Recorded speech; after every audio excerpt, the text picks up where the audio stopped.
You know, Alex, I remember the first time I walked into a leather supply shop, I felt like a tourist who had accidentally wandered into a high stakes surgery. All these specialized knives that looked like they belonged in a medieval dungeon, and the prices, I thought they were accidentally adding extra zeros to the stickers.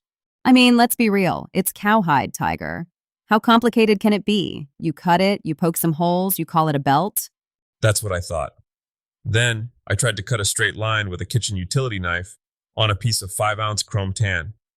It looked like a topographic map of the Swiss Alps by the time I was done. It turns out leather is a living material, or it used to be, and it's got a personality. If you don't treat it right, it fights back. Is that why your first bespoke wallet looked like it had been chewed on by a very determined golden retriever? Hey, that was distressed aesthetic before it was cool. But seriously, if you're looking to get into this, you don't need a mortgage-sized budget. Most people think they need the $300 maul and the hand-hammered Swedish steel swivel knife right out of the gate. You don't. You just need to know which corners to cut, literally and figuratively. Okay, let's start with the skin itself. I keep hearing veg tan and chrome tan. It sounds like a choice between a salad and a chemistry set. What are we actually talking about here? It's essentially the soul of the project. Veg tan, vegetable tanned leather, is the old school stuff. They use tannins from tree bark.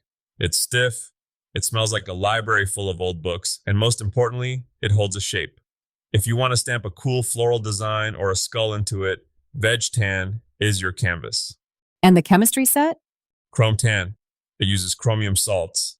It's much faster to produce, it's softer, and it's usually what your car seats or that fancy leather jacket are made of. But here's the thing for beginners. Try to stamp a design into chrome tan, and it'll just spring back like a memory foam mattress.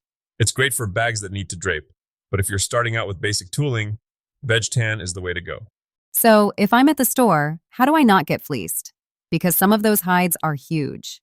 Do I really need to buy the whole cow to make one keychain? Definitely not. Look for what they call shoulders or belly scraps. A single shoulder is a great middle ground for quality versus cost. The belly's a bit more stretchy and uneven, which makes it cheap, but it's perfect for practicing your cuts without feeling like you're burning money every time the blade slips. That looks suspiciously like a pizza cutter, Tiger. Are we making a pepperoni wallet? Close. It's a rotary cutter. Honestly, for a beginner, this is a lifesaver. Cutting a long, straight line with a hobby knife is like trying to ice a cake during an earthquake. The rotary cutter keeps the pressure even, but if you want to get fancy, and eventually everyone does, you have to meet the swivel knife.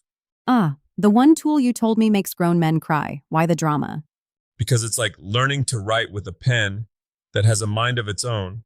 You hold it with your index finger in a little cradle on top, and you spin the body with your thumb and middle finger while you pull it toward you. It's awkward as heck the first time. Your hand will cramp in muscles you didn't know you had. But once you get that finesse, as the pros call it, you can carve lines that look like flowing water. So it's the gateway to those elaborate Western floral patterns I see on saddles? Exactly, but before you get to the art, you have to master the casing. Casing, like a sausage? No, though I wouldn't mind a snack right now. Casing is just a fancy term for dampening the leather. You can't just stamp dry leather, it won't take the impression. And you can't work with it soaking wet, or it'll turn into mush. You want it just damp enough that the surface starts to return to its original color, but it feels cool to the touch. That's the sweet spot where the fibers are open and ready to hold a design. Okay, so we've got the leather wet, we've carved our lines, now we just beat the living daylight out of it?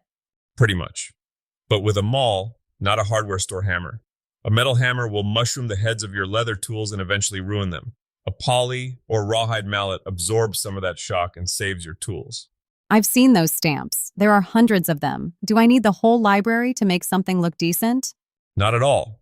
If you have a beveler, which creates depth, and maybe a veiner or a cedar, you can do a ton. The beveler is the real worker, though. It's what makes the design jump off the surface. You're essentially mashing down the leather on one side of your cut line to create a 3D effect. It's incredibly satisfying. It's like the adult version of those paint by numbers kits, but with more hitting things. Speaking of satisfying, I saw you earlier using a little wooden stick on the edge of a piece of leather. It looked like you were trying to start a fire by friction. That's a burnisher. That's how you get those edges looking like polished mahogany instead of a frayed piece of cardboard. It's just friction? No magic glue? A little water or some gum, tragacanth helps, but yeah, it's mostly heat and pressure. You're essentially melting the fibers together. It's the difference between a project that looks like a middle school craft and something people actually want to buy. Let's talk about the part that scares me. The sewing. I can barely thread a needle to fix a button. Dealing with leather looks like a whole different beast. It is. You aren't just pushing a needle through. You'd need superhuman strength for that. You have to prep the holes first.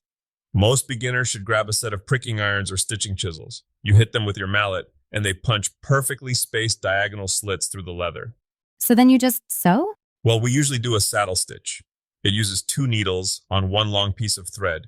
The needles pass each other in every single hole. It's the strongest stitch known to man. If one thread breaks, the whole thing doesn't unravel like your favorite sweater. It stays locked. That sounds tedious. How long did it take you to sew that messenger bag you're always carrying? About 3 podcasts and a bottle of ibuprofen. But there's a zen to it. Once you find the rhythm, your hands just move. It's very meditative until you realize you've sewn the pockets on the wrong side. Please tell me you didn't. Oh, I did. I was so focused on the perfect stitch that I didn't notice I'd actually sewn the bag shut. I had to sit there with a seam ripper for an hour, reconsidering every life choice I'd made up to that point. So, if someone is sitting at home right now, wanting to dive in, what's the starter kit without the starter regret? Don't buy the everything in a box kits you see online. Half those tools are junk you'll never use. Get yourself a good utility knife with snap-off blades. Always keep it sharp. A dull blade is a dangerous blade. Get a poly mallet, a basic set of stitching chisels, 2 needles, and some waxed thread. For leather, find a scrap pack or a small veg tan shoulder. And the first project, don't say a saddle. Start with a keychain or a simple card wallet. Something with straight lines. You want to practice cutting, casing, and that saddle stitch. If you can make a square piece of leather look halfway decent, you're already ahead of the curve. It seems like the biggest hurdle is just the fear of ruining the material. It feels so final once you cut it. It is. But that's the beauty of it. Leather is incredibly forgiving for a lot of things, but it demands your attention. It's not like wood where you can wood putty a gap.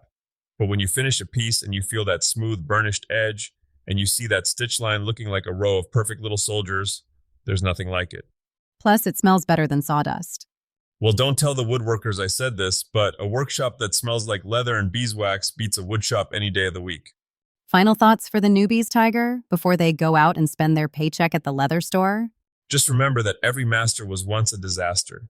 That beautiful patina everyone wants, that comes from time and use. Treat your first few projects as learning expenses.